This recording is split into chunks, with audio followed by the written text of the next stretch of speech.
आदिवासी पूर्णपणे वंचित राहिला गेलेला आहे. आजही इतिहासकारांसमोर खरं म्हणजे फार मोठं आव्हान आहे.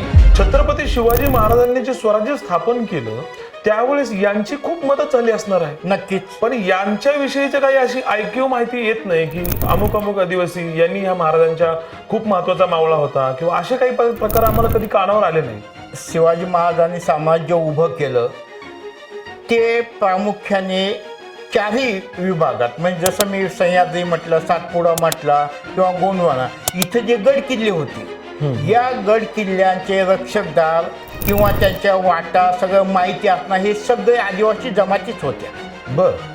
कारण शिवाजी महाराजांना प्रत्येक गड किल्ल्याची माहिती असणं शक्य नव्हतं. मग ते स्थानिक तिथलच्याच ह्या आदिवासींना त्याचा उपयोग करून त्यांची माहिती घेऊन हे करायचं. परंतु दुर्दैवाची गोष्ट अशी आहे का ह्या सगळ्या गोष्टी म्हणजे इतिहासकारांनी त्याची कुठेही नोंद घेतली गेली नाही. आदिवासी पूर्णपणे वंचित राहिला गेलेला आहे. आजही इतिहासकारांसमोर खरं म्हणजे फार मोठं आव्हान आहे. जर असा इतिहास त्यांनी थोडासा शोधून काढला तर निश्चितपणे आदिवासी जमातीला एक फार मोठं आधार मिळेल किंवा त्यांची ओळख आणखी दृढ होऊ शकते.